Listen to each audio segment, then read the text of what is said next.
प्रामाणिक समाधान। गुरुवर नमोस्तु। आत्मा रूपी दीवार पर कौन सा पेंट लगाएं जिससे हमारी आत्मा परमात्मा बन जाए? कौन सा पेंट लगाए? देखो, आत्मा को सजाने के लिए पेंट लगाने की जरूरत ही नहीं, जो पेंट चढ़ा उसे उतारने की जरूरत है।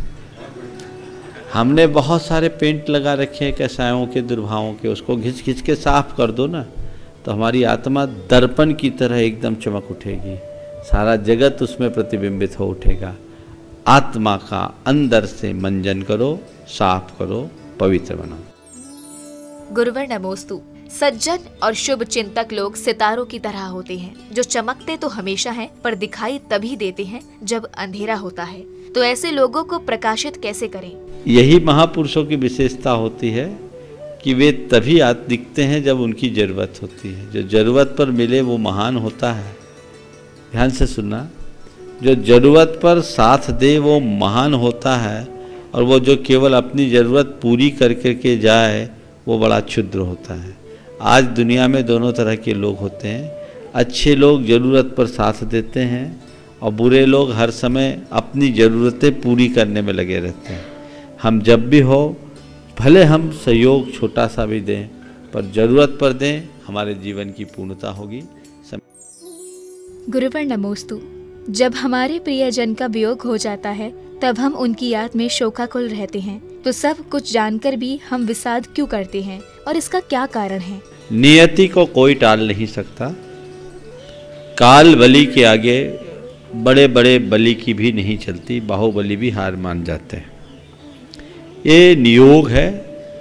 जिस जीव का जितने दिन का संयोग होता है वो उतने ही दिन चलता है। इसलिए ऐसी घड़ी में अपने मन को हमें समाधान से जोड़ करके चलना चाहिए। ज्ञान ही समाधान देता है। आपने पूछा है कि जानते हुए भी हमारे मन में विषाद की रेखाएं क्यों उभरती है? ये हमारा राग है। राग भाव ऐसा भाव है जो जानने के बाद भी हमें उससे विलग नहीं होने देता। आपकी जीवन संगनी का इतने वर्षों का साथ और इतने वर्षों के साथ के बाद अचानक वियोग हो गया, मन उसको मानने के लिए राजी, इसलिए मन में ऐसा होता है। फिर भी इस विषाद को जीतने में ही हमारी समझदारी है और उसी में सार्थकता है, क्योंकि हम जिस जीव को लेकर इतना विषाद या विलाप करते हैं वो तो हमें कभी याद भी करने वाला नहीं है। वो जहाँ गया वहाँ रम गया, उन्हें हमारी कोई स्मृति नहीं होगी। इसलिए हम उनके स्मरण या उनके बातों को याद करके दुखी हों, उससे अच्छा है इसे अपने वैराग्य का निमित्त बनाए और ये सोचे कि सामने वाला अपनी राह पूरी कर गया, पर हमें हमारी राह दिखा गया। अब मैं नेक राह को पकड़ूं और अपने जीवन को आगे बढ़ाऊं और ये लक्ष्य बनाए कि मेरी अंतिम समाधि हो। मैं ऐसे अपना शरीर न छोड़ूं। गुरु चरणों में नमोकार जपते जपते हर्ष भाव से भेद विज्ञान के साथ, सम्यक दर्शन के साथ अपने शरीर को छोड़ने का सौभाग्य प्राप्त करूं। ये भावना अपने मन में जगाइए। स्वाभाविक है, थोड़ा राग भाव तो रहता है, एकाएक दूर नहीं होता, क्योंकि ये संस्कार है। जानने के बाद भी बार बार चिंतन और विचार में लाने के उपरांत भी पुराने संस्कार हमें प्रभावित करते हैं और हमारा चित्त उधर जाता है।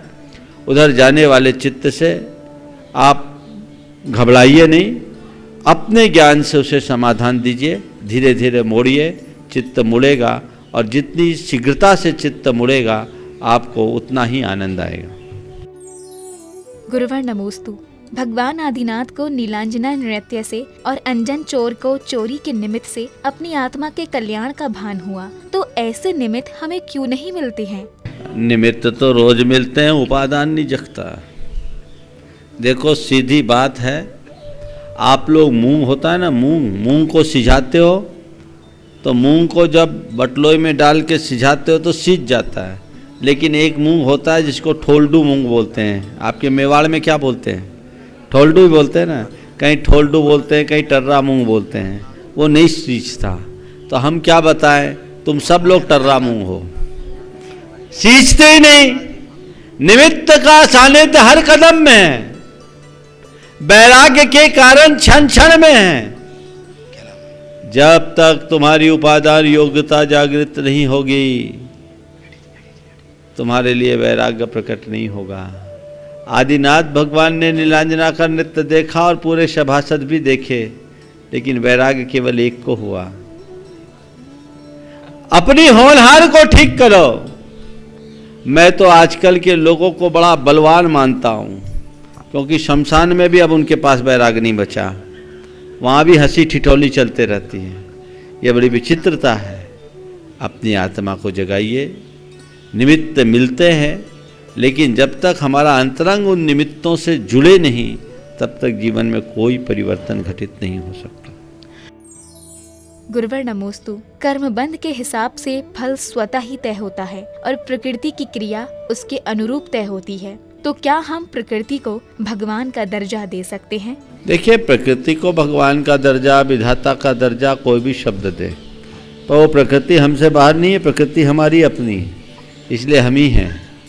हम उसे कोई भी नाम दे, ये एक स्वसंचालित व्यवस्था है जिसके हम अंग हैं।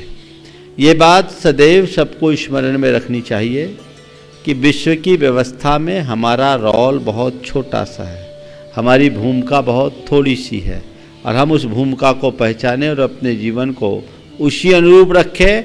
एक बात अपने दिल दिमाग में जब बैठा दे कि हम हर कार्य में एक छोटे से घटक हैं, जनक नहीं। हमारा अहंकार दूर होगा और हम अपने जीवन को बेहतर बनाने में समर्थ होंगे। गुरुवर नमोस्तु। णमोकार मंत्र को जैनेतर समाज के लोग क्या जप सकते हैं? यदि जप सकते हैं तो कितनी बार जप सकते हैं? देखिए, नमोकार तो हमारे यहाँ पशु पक्षी भी पढ़े। कुत्ते ने नमोकार मंत्र का आराधन किया, देव हुआ। बैल ने नमोकार मंत्र का आराधन किया, स्वर्ग में देव हुआ। सर्प ने नमोकार का आराधन किया, पद्मावती धर्मेंद्र पद्मावती बने।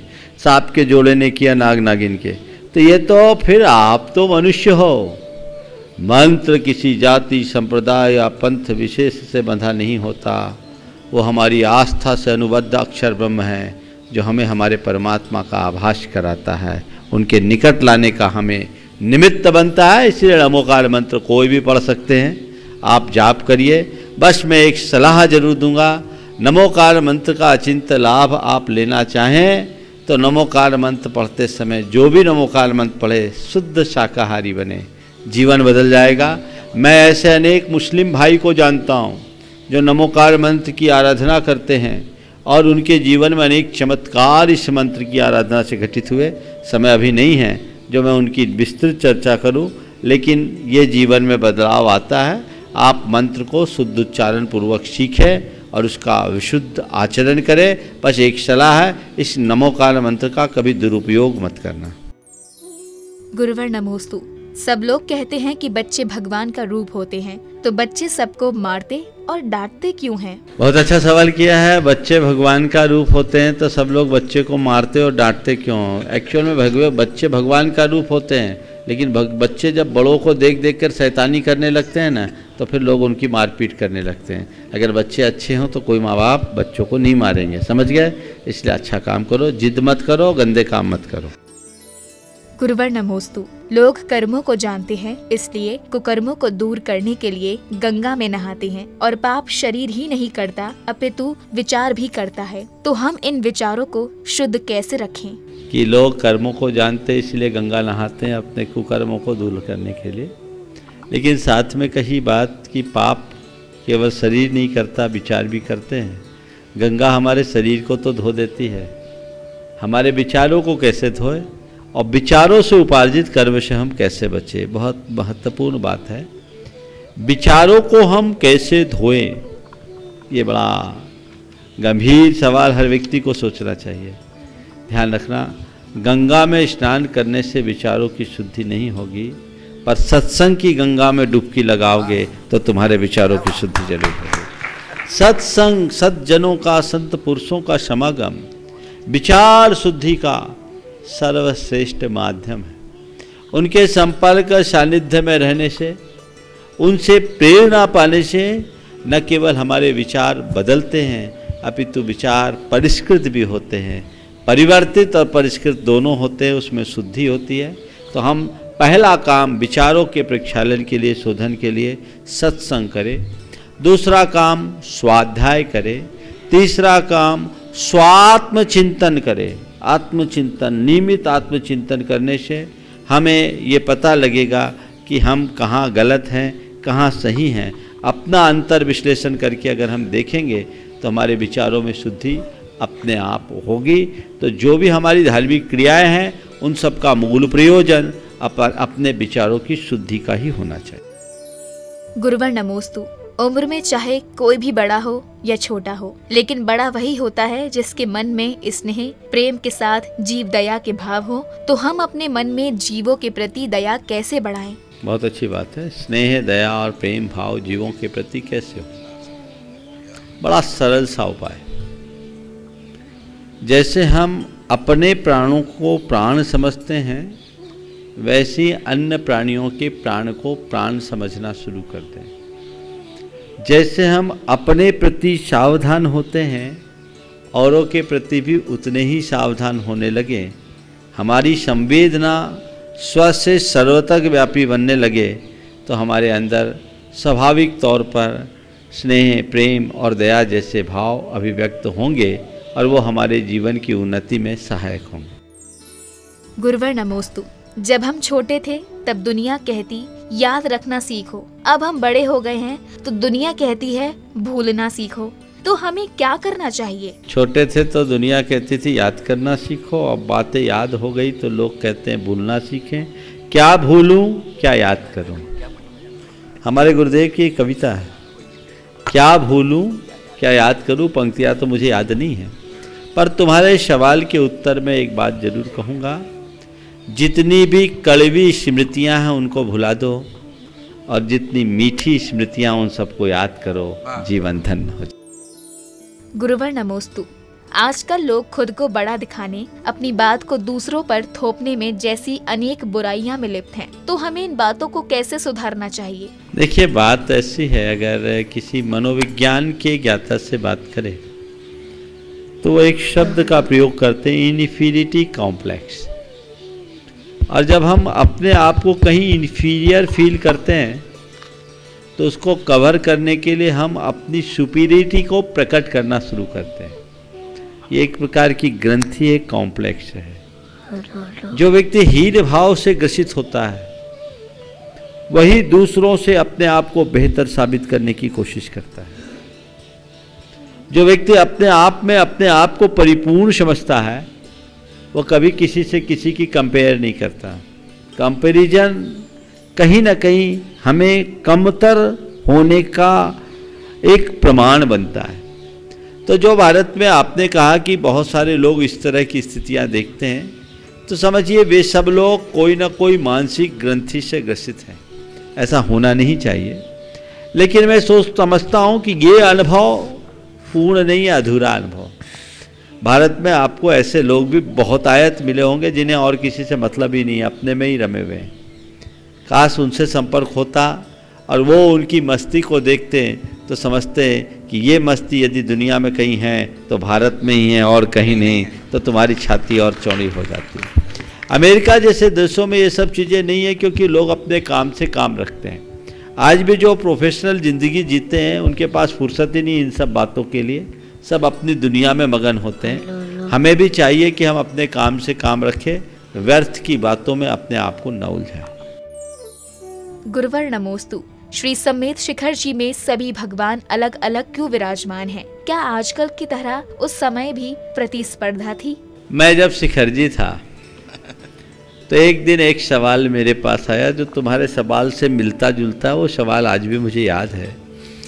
एक भाई ने सीधा सीधा पूछ लिया, महाराज सब भगवान इतनी दूर दूर गए, चंद्र प्रभु भगवान तो एकदम ही दूर चले गए, क्या उन लोगों की आपस में बनती नहीं थी? एक ही जगह से मोक्ष क्यों नहीं चले गए?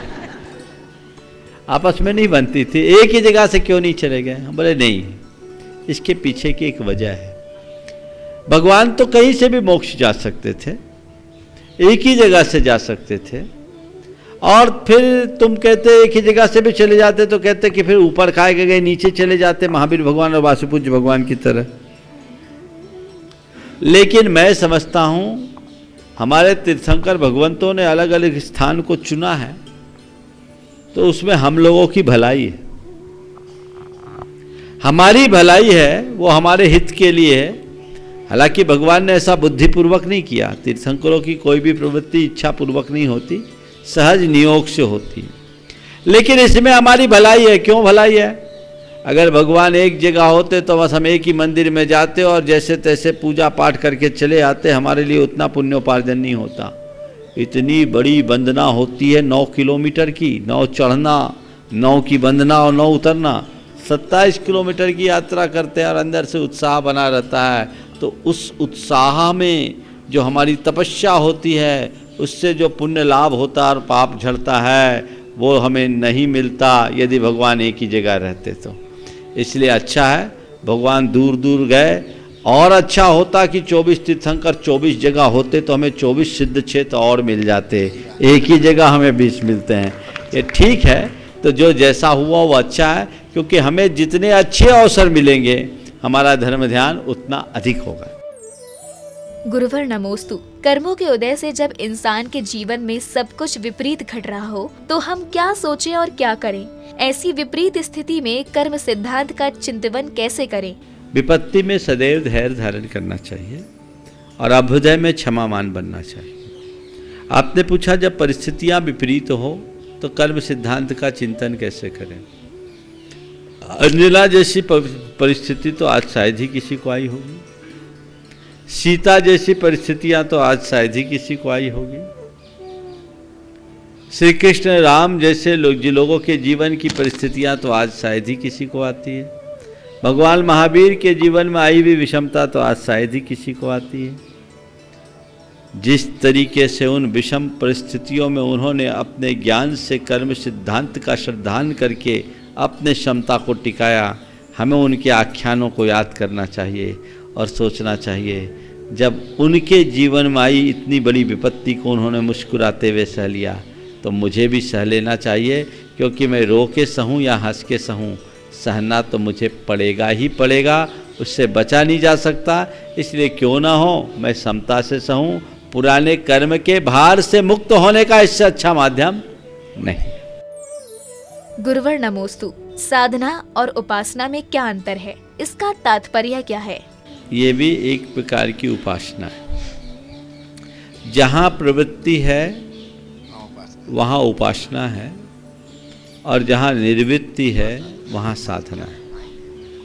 पुराने जमाने में श्रावक उपासक होते थे, पर उपासक अवस्था में साधना का अभ्यास भी करते थे।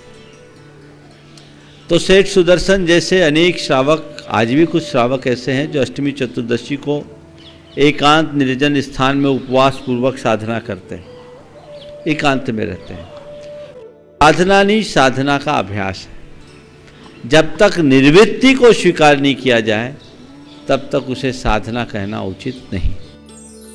गुरुवर नमोस्तु। वर्तमान में साधक उपासना कर सकते हैं, परंतु साधना क्यों नहीं कर सकते हैं? हमारी प्रवृत्ति दोनों तरह की होती है, शुभोपयोगात्मक प्रवृत्ति मूलक और ध्यानात्मक निवृत्ति मूलक। जब हम ध्यानादि की क्रिया में रहते हैं तो साधना है, और उपासना यदि हमारी साधना का सहायक के साधन है तो उपासना भी हमारे लिए व्यर्थ है नहीं। प्रामाणिक समाधान।